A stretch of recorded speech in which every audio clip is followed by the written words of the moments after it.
Now, coming up on the big interview this week, I'll be chatting to one of Northern Ireland's most popular entertainers. Next year, I believe, he's going to be celebrating 30 years in the business. It's Dominic Kirwan. How are you, sir? I'm very, very good, Robin. Good to be with you.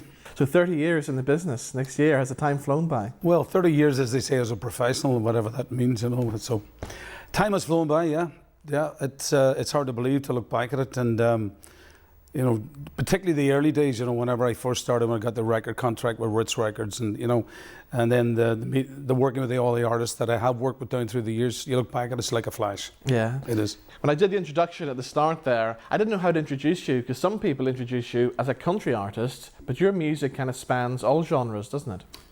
Well, that's the way I like to think it is. I think that all goes back to when I first started singing locally in my hometown of Omagh. It was a case that I was in a band that we did everything, you know. It was like weddings, clubs, dinner dances, private parties, you name it, we played it. So you had to be diverse, and I think that's what I brought to my own personal, professional career. When I first started, and you probably know this yourself, Robin, with your own research, that music really wasn't categorised as much, it wasn't boxed as much. And, you know, national television, radio, it just wasn't, it was just more general. And that was very helpful to me when I first started. That's changed over the years, but I, as an artist, I'm still the same. I still, if I feel the song's right for me, if I feel I can attempt it or I can do it, then I'll have a go, you know. So growing up in Omagh, did you come from a musical family? Music was always in and around my home. My mother and father, sadly no longer with us, but my father he loved his music. Now, funny enough, he did like his country music. One singer in particular from my hometown, Brian Call, very much liked what Brian did and that type of music. And another man that I've got to know over the years and worked with many times, Brendan Shine. So that type of thing was in the background. But my mother, now she was completely different. She was a little bit more classical in her ways, you know. And she would have liked the John McCormicks, the Frank Pattersons, that type of thing, the more classical type of Irish genre of music. So that mix was always there. But you know, I was a teenager growing up in the 70s, and the music was vibrant. There was great music throughout the 1970s, you know, and as I said previously in my interview there, that everything was happening and around me. I come from an Irish dancing background. That was my early stages of on stage. So Irish music, Irish traditional music, that was in there as well, you know. So music was always there. But I suppose I have to think my mother would have been the one that was more musical. We had a piano in our house. We were one of the lucky ones. And she always liked to tinkle along on the piano. I was the only one, funny enough, you know, Robin. I've got 4 sisters and 1 brother. And I was the only one that wasn't sent to music classes. Right. They all went to music classes. I was sent to Irish dancing. So there you are. And you made your first stage performance at the age of 6, your Irish dancing in the Omagh Town Hall. I did indeed, yes, yeah. I was a member of the Seamus Kerrigan School of Irish Dancing. I had great days. I have said it many times that if life was to be lived again, then I would want that to be part of it, because I had really good days there. Great bunch of guys that I danced along with, and the girls as well. You know, we had a lot of fun, good teamwork. And again, I've thought about it on occasions, you know, why does stage come reasonably easy to me? And I think Irish dancing was that was the result. We were competitors, we were brought to competition, we travelled a lot, and we performed in front of audiences, and that was instilled in me from an early age. So your hometown of Omagh is obviously still very important to you and still very close to your heart. You still live there today, don't you? Yeah, well, I mean, I live 50% there, and I've lived 50% in England, yeah, you know. And obviously there's a real kind of sense of community in that town as well, isn't there? Well, community, it is a small town. Although it's grown over the years. It's grown, most definitely has grown since, you know, from my younger days. But there's a very much a very community aspect to the town. It was a market town, although the markets are not what they used to be. But I would think that idea is still part of what Omagh is all about. And of course, taking us back to the year 1998 when we had that awful tragedy in Omagh, you really saw the community coming together at that stage. What's your memories of the Omagh bomb on that day? Well, my memories are very vivid of it. I remember that Saturday afternoon, my family and I, we were at home. We had visitors up from the south of Ireland, from Waterford. I remember it as well. The boys were doing as what boys do. And I remember we're sitting out in the kitchen. I don't know, one of the lads came running in because TV just turned immediately that day in Northern Ireland, you know, because They looked for doctors and nurses so quickly. And there was a major appeal put out. And there was one of the two of my boys, I think, had been in the town out there. One of them had been in the town. But the general was that they were all contactable. And it just was pandemonium. It was the confusion of it. And then getting, people would arrive into the house very quickly and say, look, don't go that road, don't go this road. Roads are blocked off, the traffic's are, It took a little bit of time for the word to come through, but about the atrocity, and then of course then it was later that evening when we started to know about how many, well, maybe the possibility of how many deaths were. I think one of the biggest memories I have of that time is that because it was a community and very much mixed, the people who died in the atrocity, both Protestant and Catholic, was going to visit the houses, the wakes. And you would leave a Catholic home, you'd leave a Protestant home, you would leave a Catholic home, and it was like we were in a never-ending circle of visiting the homes and passing respect. And I think the community of Omagh really, really showed then what I'd like to think was what the community should be about: people together.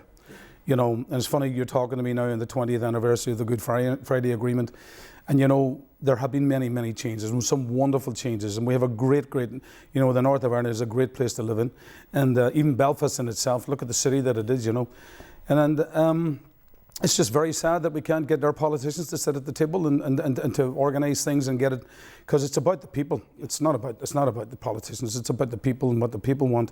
And the younger generations of the day, they've been very fortunate to not experience what that was all about. Thankfully, we got through it, and I definitely don't think we should ever let it come back to what it used to be. Maybe you should have musicians and entertainers taking over Stormont, because you guys, over the years, performed to any audiences, no matter where, no matter what religion they were, no matter what side of the community. Yeah, I remember playing in Belfast in my early days. There was a great club atmosphere in the city. And I remember playing, both west, east and west of the city in the different clubs. And I never ever had a problem with my religion. Mind you, I would still give respect to everybody myself, so I didn't see any reason why it should be any different. And I think that's the lovely thing about entertainment, that crossover thing. It doesn't come to the table. How did you get the big break? 1989 it was when you signed with Ritz Records. How did all that come about? Yes, we've talked about coming up in 30 years. That's the professional side of it. Yeah. But I was in bands for probably 10 years even before that, and as doing the local thing, what we spoke about. It was more the local talent competitions that I would have really got involved in. I suppose we can now call that X Factor. I was very fortunate. I won one or two, but one in particular won me a competition that got me a very minor recording contract. Pirate radio was very strong still in Ireland itself. It was 1988. It was coming to the end of it. It was the changeover. The radio stations were being licensed. And I had started to become, business had become very popular for me most evidently in the northwest regions of Ireland, from Omagh to Strabane and to Derry and to Donegal. And as I say, I had worked the circuit in around the north of Ireland as well. There was a following. The word was getting out. There were people coming to my shows.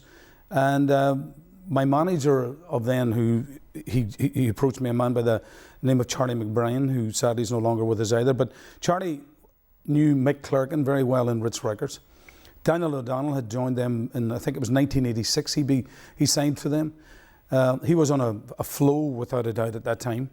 And I then was approached by Mick Clerkin, and I got my recording contract in 1989, and that was the start. That was January 1989. And later that year I released the first album with them, which was an album called Try a Little Kindness, and that was released in September of 1989. Around about that time as well, you were touring with the great Philomena Begley as well. Well, that was the first tour I ever did, yeah. The Queen of Country, that was some experience. I think that really, really set me up for touring as well, because Philomena is what she is.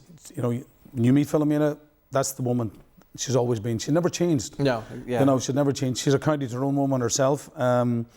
It was a great experience for me. We toured throughout the UK. She was headlining in some of the big theatres. It was great to open up the shows with her. And to this day, we remain great friends. I have a lot of respect for Philomena. And she definitely has helped many, many young entertainers along the way. And she's always good at passing on advice and stuff, yeah, isn't she? Those are the people. The following year, I then toured with Charlie Pride for 5 weeks throughout the UK. Wow. And both Philomena, and I can say Philomena in Ireland and Charlie from the American side, and both of them were so approachable. And they wanted to, well, I mean, Philomena knew my background really, but Charlie wanted to know who you were, your background. He wanted to know the band, got to know everybody within 2 nights, knew everybody one-to-one. I took from all that, thankfully from an early days, that no matter who you are, where you work, how big the show becomes, you have got to give time to people. And I've met people along the way, sadly, that doesn't happen in this business all the time. Was there ever a time when you maybe were going to move to America full time? It never hit me. My son Colum's out there. He went there 7, 8 years ago. He's a singer-songwriter out there, making a lovely little niche for himself. Loves it, absolutely loves it. Now, I liked America, but I think it was more a case that I had a family back home in Ireland. And it was a young family at the time. And yes, I recorded 3 albums there. I got a great opportunity to work with some great musicians. And loved it, loved doing that. But no, I never got that buzz to go and live in America. I like Ireland. I like the country that it is. Mm-hmm. I've been very fortunate that the UK is very much part of my life as well. So I've been very comfortable in that market. To work in America, not a problem. I love going to it, but I've never had that bite to live in it. No. Okay, you mentioned your sons there. Obviously, they're in the music business as well. Was that something you always wanted for them, or did that just happen? You want to see them do well for themselves. Music was always there. In the earlier part of our interview, we talked about the different styles of music, and believe you me, the boys grew up with their own styles of music. That's what they wanted to do, And like Colin went to musical theatre. He got a degree in musical theatre out of Mount View in London, toured with Jesus Christ Superstar with the Bill Kenwright production for a year. But he always had that thing about singer-songwriting and more in America. So that's what he followed, and that's where he is. Barry, he came out of school, he went to Drumtech in London, and he did a couple of years there, and then he wanted to be a drummer, but he always had a great voice, and still to this day has. And although he toured with me for about 3 to 4 years, he then left me and he joined the Lisa McHugh band for about 9 months, and then he was the Derek Ryan drummer for 4.5 years. But in that all the time, he wanted to go out there and be that singer, and this is what he's doing now. And he launched his own band just over 1.5 years ago. It's a hard game from when I started, but thankfully there's little inroads happening, and he's been well received, and it's something that he loves doing. And as a father, I've never ever sat, and I've always thought about this, I would never have stood in any one of their way. Give advice, and hope and pray that it all works for them. But for what they want to do, you've got to go out and live the world. And you've got to make your own mistakes as well. I mean, my youngest son, Jonathan, who you probably really don't know too much about, well, he's a singer-songwriter as well. He lives in Glasgow, and he's indie rock, indie pop, I suppose. They've got a great wee band in Glasgow. They're all Northern Ireland band, but they're based out of Glasgow, and they're called False Friends, and they're writing all their own material. Little inroads happening for them at the moment over there, so that's something maybe we can look out for I hope, in the future. And then my daughter, she went to university in London, and she went to LIPA, and she came out with a degree in business with music, sort of side. Yeah. She went to LIPA. It was a lovely day being at her graduation. Paul McCartney, of course, gave her the day of graduation, so that was good to be there. But the oldest son, Lee, he lives just outside Belfast. He works in Belfast. He's the only one that has a living. He's a daytime job. He's the wise one. He's the one with the money, So they're all doing well for themselves. Yeah. And when you first started off, was your own family supportive? Was your mum and dad supportive of your career choice? Well, my father passed away when I was 17, so he really never got to know this. My mother supported me, loved it, always said I was singing all the wrong songs. Because of the type, and I have that tenor voice, that type of thing, and she saw it in completely different ways. But she was supportive. What's happening at the minute? Are you promoting a new album at the minute? In the last 6 months, I've released 2 albums. I've released an album of country favourites, which are all classics. When I say classic, I'm talking about songs like Always on My Mind, Card of the County, artists that me and Bobby McGee, that type of thing. It's gone very, very well. And just recently, prior to St. Patrick's Day, I released the Essential Irish collection of 36 Irish tracks. Now, there are 8 new tracks on that particular one, and so that's just been released, so that's early days with that one. Where's the best places in the world to play? I know you've done Australia, you've done New Zealand, you've done... Where's... I still have to say that my own Irish audiences are great when we get them. Yeah. But Scotland, without a doubt, was the market that really had blossomed for me, and it went hell for leather there, you know. And then I was very fortunate that spread into the UK market. But I think when it starts, the northwest of Ireland started first, and then it just spread into Scotland, and from that it went further afield. But I think that's what I've got to hold dear to, those areas. Are you an ambitious person? That's a good question, Robin. I've never... Is there still things there that you really want to achieve? I think as an artist, you know, I've been a successful artist with albums and songs.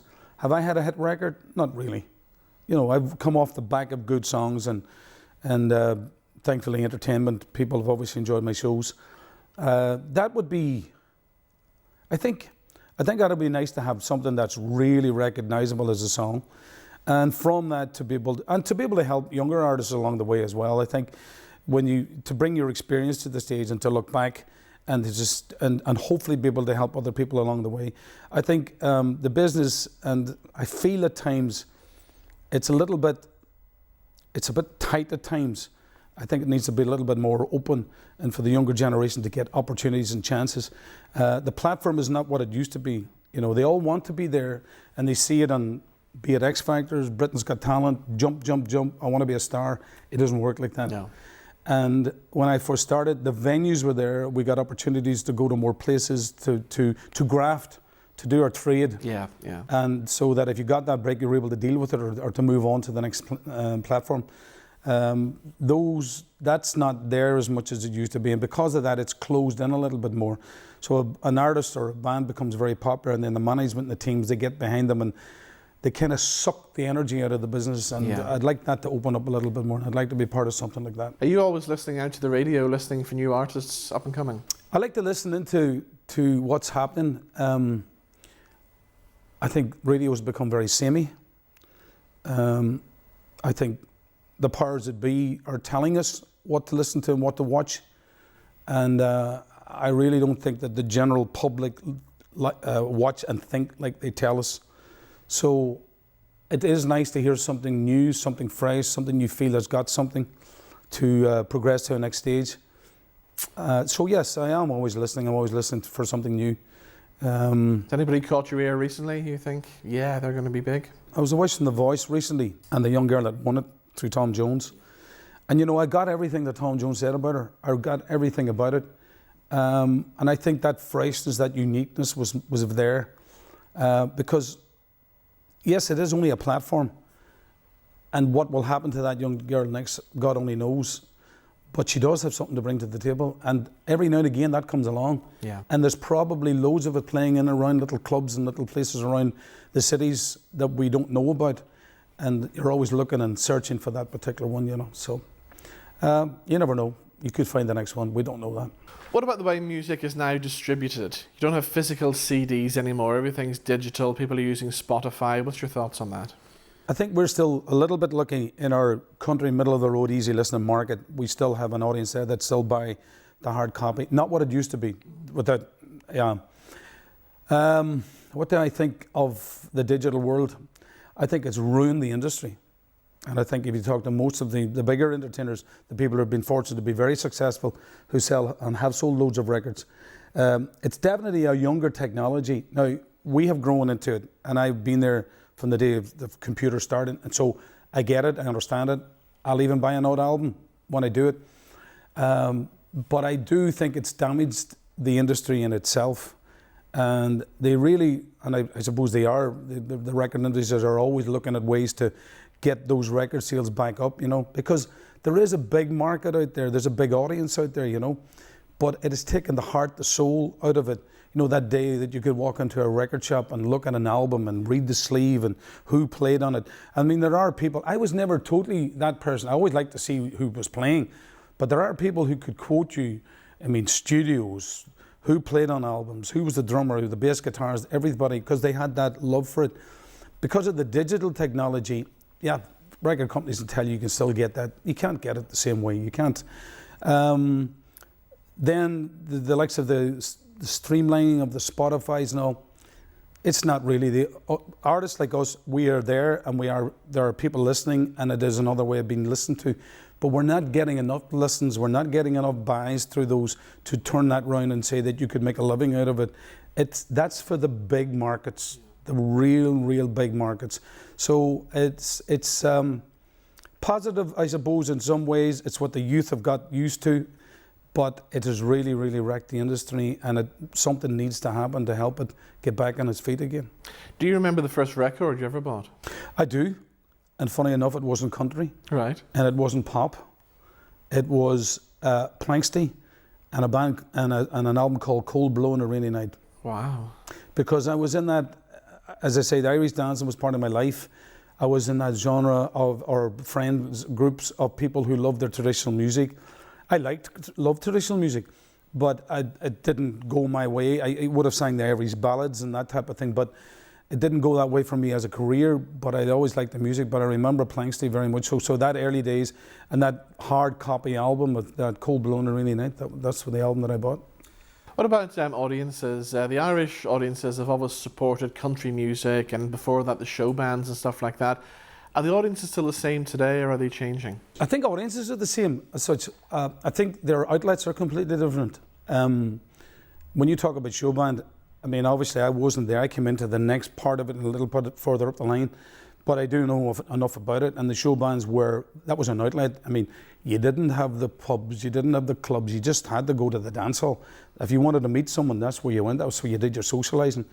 My career when I first started, I mean, you had what they call the singing lounges, and so that was another way to get into the music industry. So audiences have changed that way. The outlets of today, because of the holiday breaks that people can have, so groups are organising trips to Spain, trips to Portugal. Even myself, I work in Caribbean cruises and have done with just all Irish entertainment. So the world is easier to get to, or to get to other parts of it, and that has changed how people listen, how people go and support. It has damaged the local entertainment, I would think, more so, because they're getting an opportunity to maybe go away a week to Spain, see 5 or 6, 7 acts, and they get the sun with it and whatever. Yes, yeah. And they only have one band to pay, or 2 bands maybe, and maybe you could get 10 acts.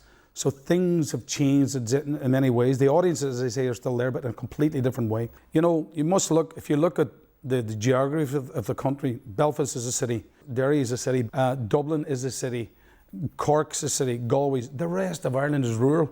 The people are, a lot of what Ireland has been built in from the land, from the infrastructure, from people working on the land and the fishing areas and whatever. So that is where a lot of, I think, that more heart and soul comes from. The city side of it is a completely different. And now life has changed in such a way that our younger generations are becoming more cosmopolitan. If they'd have went away to London before or went to Birmingham before, the first thing they would have done was they would have got involved in the local Irish communities. If you needed a job, go to the Irish Centre. Paddy, John will know somebody works at a building site and they'll get you there. And that's how it used to work. But now with technology, you can do everything from your phone. You go to London to work. You'd be very lucky if you'll meet Irish people. But once you start to break into another market, that becomes a very small market, the Irish thing. So we become more cosmopolitan. So it's all changed in many, many ways. Of course, you're still on the road. What's the rest of the year got in store for you? Well, I'm still touring the north of Ireland now. May's very busy. We've got shows in Lisburn, we've got shows in Enniskillen, we've shows in Armagh. So we're all over the place in May. I am starting to look at what's going to be my next recording. Column's coming back from America, funny enough, and very shortly we're recording a TV show, The Kirwans, which is with that Aubrey Le Daniel show that's coming very soon. So we're doing that on May. That's going to be good. I'm looking forward to that, to working with both Colm and Barry. It's the 3 of us, and so we get a chance to get together, sing a few songs together, do solos, we do duets, and we do the trios. So that's going to be fun, and so I'm looking forward to that. And that's something for later in the year. What's the main piece of advice you would give to any young person starting off who wants to be doing what you're doing? I think the best advice I have to give, having said what I said about the business and what's there, is that it's not as lucrative or as starry-eyed as what it's made out to be. It is if you get there and you get the opportunities, and it's a great life and a great business. So I think get your education, follow up what your talent is, be it as a musician, be it as a singer, be it whatever, and bring it with you. And participate and be as involved as much as possible. If it's a local parish concert, if it's singing for the old people at an old people's home, it's whatever it is, do it and keep yourself out there, but bring education with it. If it doesn't work, you've got something to fall back on, and if it does work, well then, what can I say? Dominic, it's been great talking to you as always. It's been a pleasure. Thank you so much. Thank you.